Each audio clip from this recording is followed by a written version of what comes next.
नमस्कार साथियों, real education channel में एक बार फिर से आप सभी का स्वागत है। तो जैसा कि आप सभी को पता है कि हम एनसीईआरटी सार संग्रह पढ़ रहे हैं, जिसमें कि हम लोगों ने बहुत सारी चीज़ों को पढ़ा।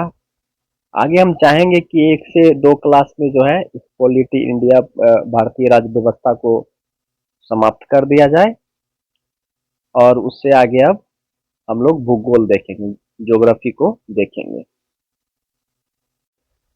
तो आइए इसी कड़ी में आगे हम देखते हैं, जहां तक पढ़ लिए थे उससे आगे आज हम देखते हैं। विविध हम लोग पढ़ रहे थे, जिसमें राष्ट्रपति, मुख्य न्यायाधीश, भारत के निर्वाचन आयुक्त को हम लोगों ने देख लिया था।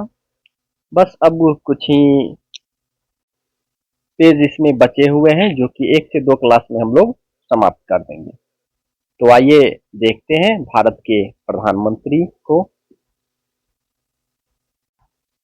और भारत के प्रधानमंत्री से संबंधित कुछ विशिष्ट तथ्य को हम लोग देखेंगे, उनके अवधि काल को देखेंगे। तो भारत के पहले प्रधानमंत्री थे जवाहरलाल नेहरू, जो 15 अगस्त 1947 से 27 मई 1964 तक भारत के प्रधानमंत्री रहे। इनके बारे में कुछ विशिष्ट तथ्य हैं। भारत के प्रथम प्रधानमंत्री की मृत्यु पद अवधि के दौरान हुई थी। गुलजारी लाल नंदा उसके बाद प्रधानमंत्री बने। 27 मई 1964 से 9 जून 1964 तक प्रधानमंत्री रहे। ये प्रथम कार्यवाहक प्रधानमंत्री थे। लाल बहादुर शास्त्री 9 जून 1964 से 11 जनवरी 1966 तक प्रधानमंत्री रहे और इनकी मृत्यु जो है विदेश में आधिकारिक यात्रा के दौरान ही ताशकंद में हो गई थी। गुलजारी लाल नंदा फिर कार्यवाहक प्रधानमंत्री बनते हैं 11 जनवरी 1966 से 24 जनवरी 1966 के बीच। इंदिरा गांधी 24 जनवरी 1966 से 24 मार्च 1977 तक भारत की प्रथम महिला प्रधानमंत्री बनती है। उसके बाद मोरारजी देसाई 24 मार्च 1977 से 28 जुलाई 1979 के बीच प्रधानमंत्री बनती है। ये सबसे ज्यादा आयु 81 वर्ष में प्रधानमंत्री बने थे और प्रथम प्रधानमंत्री जिन्होंने अपने पद से एक त्याग पत्र दिया था। चौधरी चरण सिंह उसके बाद प्रधानमंत्री बनते हैं 28 जुलाई 1979 से 14 जनवरी 1980। एकमात्र प्रधानमंत्री जो संसद के किसी अधिवेशन में शामिल नहीं हुए थे। फिर इंदिरा गांधी प्रधानमंत्री बनती है 14 जनवरी 1980 से 31 अक्टूबर 1984 और इसी दौरान जो है कार्यकाल के दौरान ही इनकी हत्या हो गई थी। राजीव गांधी इनके बाद प्रधानमंत्री 31 अक्टूबर 1984 से 1 दिसंबर 1989 के बीच बनते हैं। सबसे कम उम्र के प्रधानमंत्री और इनकी भी हत्या हो गई थी। बीपी सिंह विश्वनाथ प्रताप सिंह 1 दिसंबर 1989 से 10 नवंबर 1991 प्रथम प्रधानमंत्री, जिन्हें अविश्वास प्रस्ताव द्वारा पद छोड़ना पड़ा था। चंद्रशेखर 10 नवंबर 1990 से 20 जून 1991 के बीच प्रधानमंत्री बनते हैं। पीवी नरसिम्हा राव 20 जून 1991 से 16 मई 1996 ये जो थे प्रथम दक्षिण भारत के प्रधानमंत्री थे। अटल बिहारी वाजपेयी 16 मई 1996 से 1 जून 1996 के बीच प्रधानमंत्री बने थे और ये सबसे छोटी अवधि मात्र 17 दिन के लिए प्रधानमंत्री बने थे। एच.डी. देवगौड़ा 1 जून 1996 से 21 अप्रैल 1997 के बीच प्रधानमंत्री बने थे और ये दक्षिण भारतीय द्वितीय प्रधानमंत्री थे। इंद्र कुमार गुजराल 21 अप्रैल 1997 से 21 अप्रैल 1998 ये जो थे पूर्व सोवियत संघ में भारत के राजदूत थे। अटल बिहारी वाजपेयी 21 अप्रैल 1998 से 22 मई 2004 ये प्रथम गैर कांग्रेसी प्रधानमंत्री थे, जिन्होंने अपना 5 वर्ष का कार्यकाल पूरा किया। उसके बाद मनमोहन सिंह प्रधानमंत्री बनते हैं 18 मार्च 2004 से 26 मई 2014। इन्हें भारत में उदारीकरण के जनक के रूप में जाना जाता है और हाल ही में इनकी मृत्यु हुई है। नरेंद्र मोदी जो 26 मई 2014 से अभी तक प्रधानमंत्री हैं, जो सीधे मुख्यमंत्री से प्रधानमंत्री बने थे और ये लगातार इनका तीसरा कार्यकाल है। कुछ संक्षिप्त विश्लेषण देखा जाए। प्रथम प्रधानमंत्री जवाहरलाल नेहरू 1947 से 1964 के बीच प्रधानमंत्री रहे। सबसे लंबे समय तक के ये अभी प्रधानमंत्री हैं। 17 साल। सबसे छोटा कार्यकाल अटल बिहारी वाजपेयी का रहा है, मात्र 17 दिन। कार्यवाहक प्रधानमंत्री 2 बार बने थे, गुलजारीलाल नंदा। एक से अधिक बार प्रधानमंत्री बनने वाले हैं, जवाहरलाल नेहरू 3 बार, इंदिरा गांधी 3 बार, अटल बिहारी वाजपेयी 3 बार, नरेंद्र मोदी 3 बार, डॉक्टर मनमोहन सिंह 2 बार। आइए अब राज्यों के लिए कुछ विशेष प्रावधान से संबंधित जो अनुच्छेद है उसके बारे में पढ़ते हैं। अनुच्छेद 371 जो कि महाराष्ट्र और गुजरात राज्यों के लिए विशेष प्रावधान किया गया है। 371 ए नागालैंड के लिए है, 371 बी असम के लिए, 371 सी मणिपुर के लिए, 371 डी आंध्र प्रदेश, 371 ई आंध्र प्रदेश में केंद्रीय विश्वविद्यालय की स्थापना, 371 एफ सिक्किम राज्य के लिए विशेष प्रावधान, 371 जी मिजोरम के लिए विशेष प्रावधान, 371 एच अरुणाचल प्रदेश राज्य के लिए विशेष प्रावधान, 371 आई गोवा राज्य के लिए विशेष प्रावधान और 371 जे कर्नाटक राज्य के लिए विशेष प्रावधान। आइए कुछ जनजाति क्षेत्र, कुछ विशेष राज्य में जो जनजाति क्षेत्र है उसके बारे में जानते हैं। असम में दिमा हसाओ जिला में कुछ विशेष जनजाति रहते हैं। उसके बाद कार्बी आंगलोंग जिला में, बोडोलैंड प्रदेश में, मेघालय में गारो खासी जयंतिया की जो पहाड़ी है, त्रिपुरा में त्रिपुरा जनजाति क्षेत्र है, मिजोरम में चकमा और मारा जिला में कुछ विशेष जनजाति रहते हैं। राष्ट्र अध्यक्षों, शासन अध्यक्षों के निवास स्थल के बारे में हम लोग देखते हैं। क्रेमलिन जो कि रूस के राष्ट्रपति का निवास स्थल है, मॉस्को में है। 24 सशक्त ड्राइव कनाडा के प्रधानमंत्री का निवास स्थान है, ये ओटावा में है। राष्ट्रपति भवन भारत के राष्ट्रपति का निवास स्थान है। 10 डाउनिंग स्ट्रीट ब्रिटेन के प्रधानमंत्री का निवास स्थान है।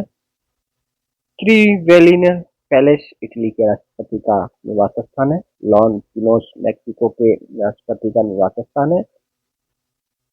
अराश एन वास्तारेन राष्ट्रपति आयरलैंड के राष्ट्रपति का निवास स्थान है। पैलेसियो डिला मोनक्लो स्पेन के प्रधानमंत्री का निवास स्थान है। बकिंगम पैलेस ब्रिटेन की महारानी का निवास स्थान है। फेडरल चांसलर जर्मनी की चांसलर का निवास स्थान है। मर्डेका पैलेस इंडोनेशिया के राष्ट्रपति का निवास स्थान है। एवान सदर पाकिस्तान के राष्ट्रपति का निवास स्थान है। नारायण हिती नेपाल के नरेश का निवास स्थान है। पैलेसियो डिवेलेम पुर्तगाल के राष्ट्रपति का निवास स्थान है। डलॉज ऑस्ट्रेलिया के प्रधानमंत्री का निवास स्थान है। चेट्यू डी लेचेन बेल्जियम के नरेश का निवास स्थान है। ब्लू हाउस दक्षिण कोरिया के राष्ट्रपति का निवास स्थान है। व्हाइट हाउस अमेरिका के राष्ट्रपति का निवास स्थान है। एलसी पैलेस फ्रांस के राष्ट्रपति का निवास स्थान है।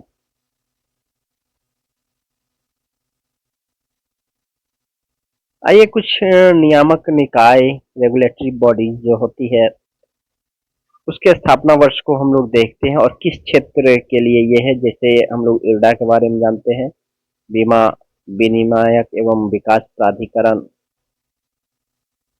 इसकी स्थापना 1999 में हुई थी और ये बीमा क्षेत्र से है। शेयर बाजार के बारे में हम लोग जानते हैं, SEBI security exchange board of India 1992 में इसकी स्थापना हुई थी। भारतीय प्रतिस्पर्धा आयोग व्यापार से संबंधित है, 2003 में स्थापित हुई थी। Try telecom regulatory authority of India 1997 में स्थापना हुई थी दूरसंचार से। ओएनजीसी पेट्रोलियम एवं प्राकृतिक गैस नियामक बोर्ड की स्थापना 2006 में हुई थी।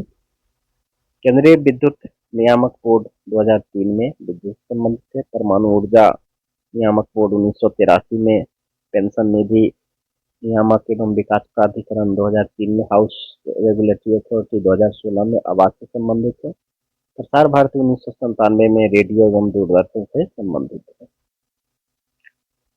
आइए देश के अर्धसैनिक सुरक्षा बल की स्थापना कब हुई, मुख्यालय कहाँ है, देखते हैं। आईटीबीपी इंडियन तिब्बत सीमा पुलिस बॉर्डर पुलिस 1962 में इसकी स्थापना हुई, मुख्यालय नई दिल्ली है। असम राइफल्स की स्थापना 1835 में हुई। शिलोंग इसका मुख्यालय है। सीआरपीएफ केंद्रीय रिजर्व पुलिस बल की स्थापना 1939 में हुई। नई दिल्ली में इसका मुख्यालय है। आरएफ रैपिड एक्शन फोर्स त्वरित कार्रवाई बल की स्थापना 1992 में हुई।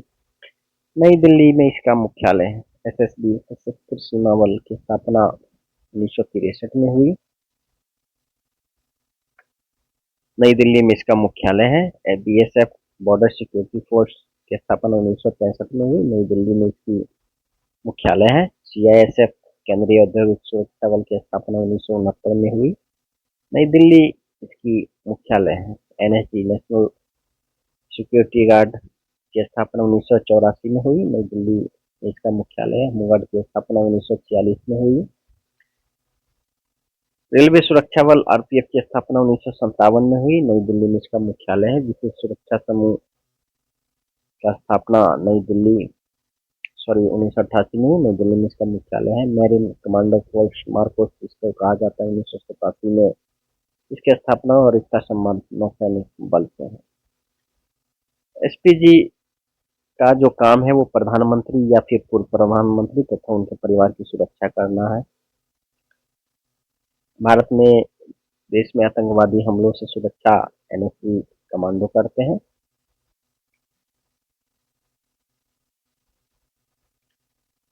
प्रमुख देशों के नागरिक सम्मान। अमेरिका का जो सर्वोच्च नागरिक सम्मान है the presidential medal of freedom.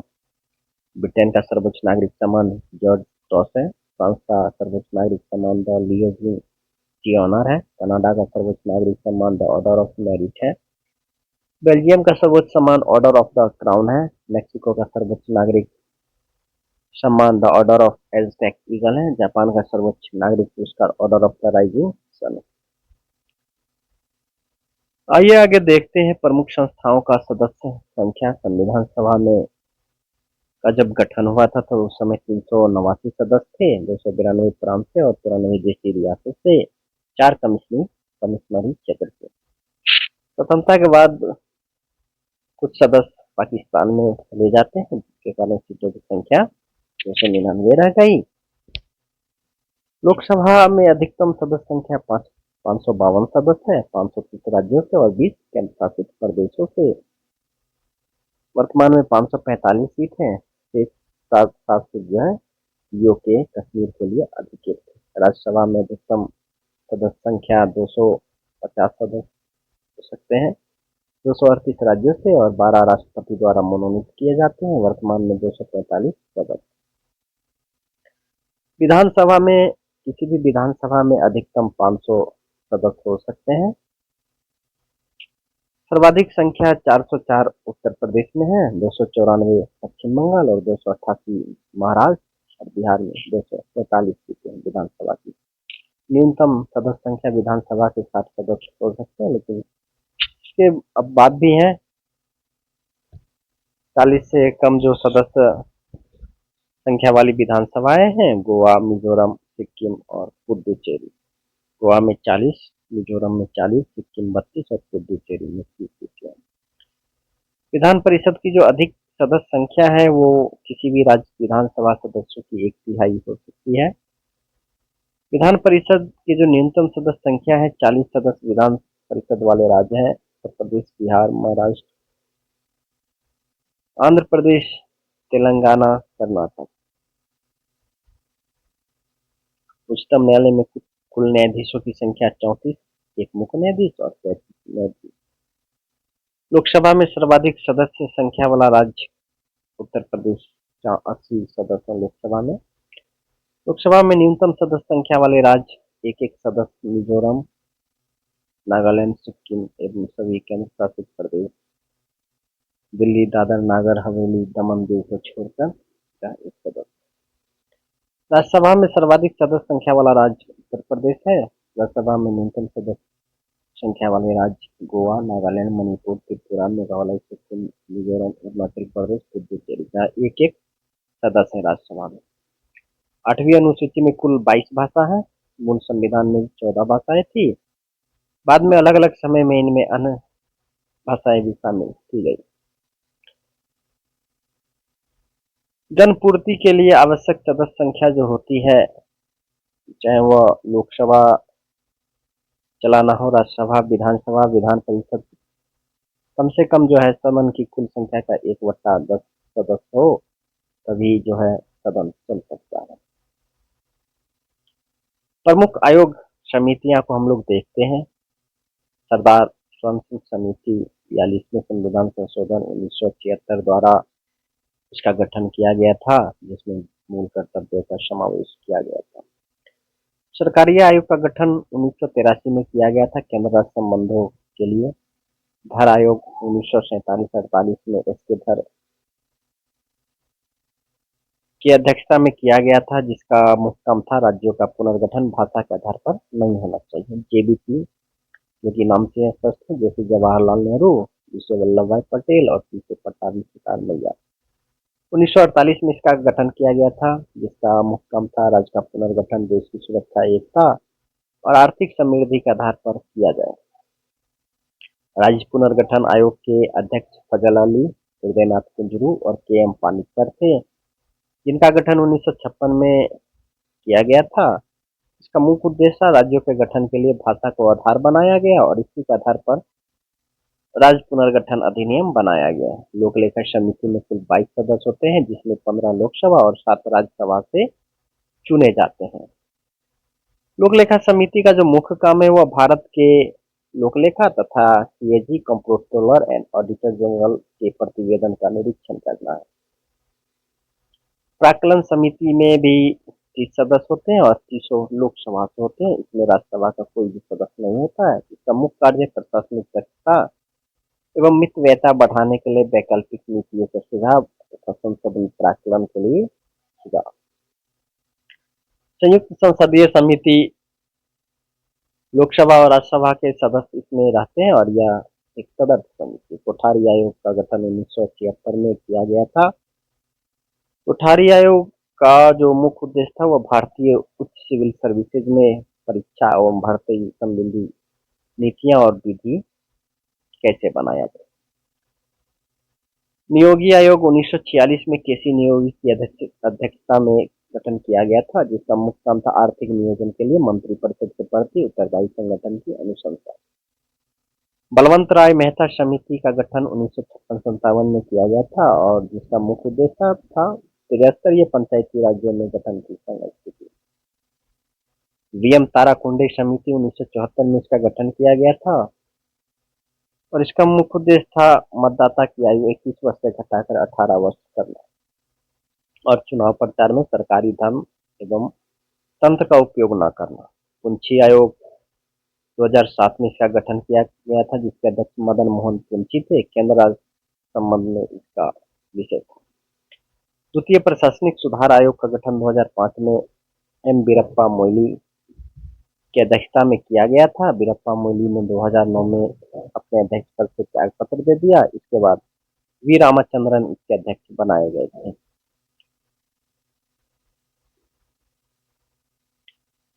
जो राष्ट्रपति द्वारा चयनित पदाधिकारी होते हैं, आइए देखते हैं इसको। प्रधानमंत्री का जो चुनाव होता है, लोकसभा में जो बहुमत दल का नेता होता है उसको चुना जाता है और इसके निर्वाचन संबंधित अनुच्छेद 75 अनुच्छेद संख्या 75 में इसका वर्णन है। इसके लिए न्यूनतम आयु 25 वर्ष होनी चाहिए, अधिकतम आयु कितना भी हो चलेगा। शपथ ग्रहण राष्ट्रपति द्वारा, त्याग पत्र राष्ट्रपति को ही सौंपा जाता है। मुख्य न्यायाधीश अनुच्छेद 124 में इसका प्रावधान है, सर्वोच्च न्यायालय के मुख्य न्यायाधीश का। निर्वाचन भी अनुच्छेद 124 के क में है। अधिकतम आयु इसमें कम से कम 65 वर्ष। राष्ट्रपति ही इसका शपथ ग्रहण करवाते हैं और त्याग पत्र राष्ट्रपति को ही सौंपा जाता है। न्यायाधीश सर्वोच्च न्यायालय के जो होते हैं इसके निर्वाचन संबंधी अनुच्छेद 124 के एक में है और 62 वर्ष तक ये सेवा दे सकते हैं। अपना ये शपथ ग्रहण राष्ट्रपति के समक्ष करते हैं और राष्ट्रपति को ही त्याग पत्र देते हैं। राज्यपाल अनुच्छेद 153 में है, निर्वाचन अनुच्छेद 155 में है। न्यूनतम उम्र होनी चाहिए राज्यपाल के लिए 35 वर्ष। ये अपना जो है शपथ ग्रहण हाईकोर्ट के मुख्य न्यायाधीश के सामने करते हैं और राष्ट्रपति को त्याग पत्र सौंपते हैं। मुख्य चुनाव आयुक्त अनुच्छेद 324 में इनका वर्णन है शपथ ग्रहण से। 65 वर्ष में ये रिटायर हो जाते हैं और ये इनका शपथ ग्रहण और त्याग पत्र दोनों राष्ट्रपति को सौंपते हैं।